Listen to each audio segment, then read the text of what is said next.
अब हम बात करेंगे फास्फोरस के बारे में। तो फास्फोरस जो है नेचुरली ये पाया जाता है व्हाइट फास्फोरस के रूप में, ठीक है। कैसा? White phosphorus.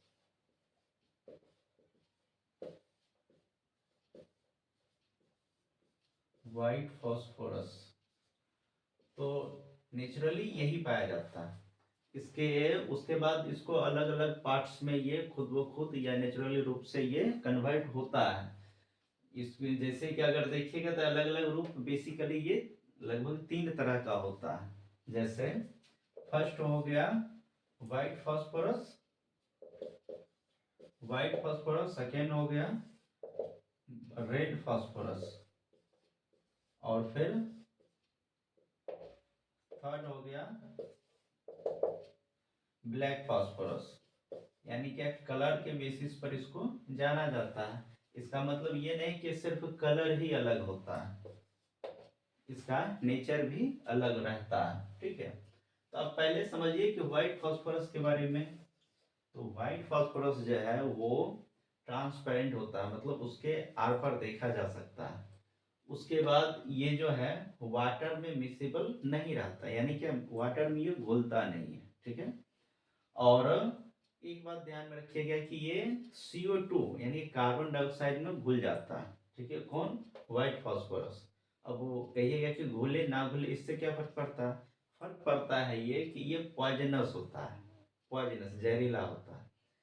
विषैला भी कह सकते हैं, एक ही बात है। तो ये अगर मान लीजिए कि कार्बन डाइऑक्साइड में अगर मिक्स हो जाता है, घुल जाता है, और उसके बाद वो किसी जीवित प्राणी के संपर्क में आता है वो कार्बन डाइऑक्साइड, तो फिर वो उसके लिए डेंजरस हो सकता है, हानिकारक हो सकता है ना। तो पहला क्या है कि ये ट्रांसपेरेंट होता है व्हाइट फास्फोरस, वाटर में नहीं घुलता है, कार्बन डाइऑक्साइड में घुल जाता है। उसके बाद ये अगर डार्क में है तो ल्यूमिनियस है, यानी कि डार्क में ये जो है चमकता है, दिखता है, ठीक है, खुद को बताता है कि हम यहाँ मौजूद हैं, जो विषैला है, ठीक है। ये ध्यान में रखिएगा। दूसरा है रेड फास्फोरस। तो सबसे पहले ये समझिए कि ये बनता कैसे है।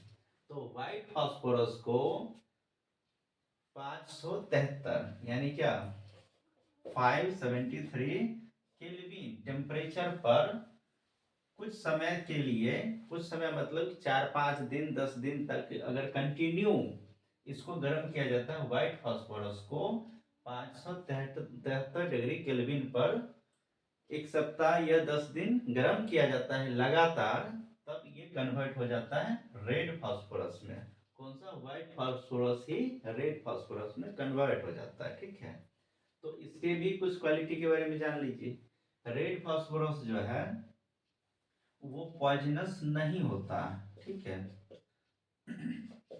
पॉइजनस ये नहीं होता है, ये पॉइजनस होता है, ठीक है। व्हाइट फास्फोरस पॉइजनस है, रेड फास्फोरस पॉइजनस नहीं है, ठीक है।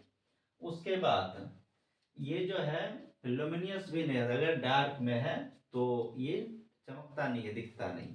अब ये सिंपल सी बात है, चूंकि ये पॉइजनस है तो दिखता है, ये पॉइजनस नहीं है तो नहीं दिखता है, समझ रहे हैं। उसके बाद अगला आता है ब्लैक फास्फोरस। इसमें क्या खासियत है? तो ये ब्लैक फास्फोरस जो है ना, ये 2 तरह का होता है। एक होता है अल्फा ब्लैक, ठीक है, अल्फा ब्लैक फास्फोरस, ओके। और दूसरा होता है बीटा ब्लैक फास्फोरस। अब इसमें क्या अंतर है? इसमें अंतर यह है कि जब रेड फास्फोरस को हम 803 डिग्री केल्विन पर 800 यानी कि रेड फास्फोरस को 803 डिग्री केल्विन पर गर्म करेंगे, तब बनता है ये अल्फा ब्लैक फास्फोरस, ठीक है। और जब व्हाइट फास्फोरस है, इसको 473 डिग्री केल्विन पर गर्म करेंगे इसको, तो ये बनता है अल्फा ब्लैक, ये सॉरी बीटा ब्लैक फास्फोरस। ये कितना पर बनेगा? 803 803 डिग्री के, ठीक है। और ये बनेगा 473 डिग्री के, ओके। तो ये रहा बेसिक अंतर, ठीक है। ये फास्फोरस के बारे में, एक ही फास्फोरस है, उसी को अलग अलग फॉर्म में टेम्परेचर प्रेशर के बेसिस पर अलग अलग फॉर्म में चेंज किया जाता है, ठीक है।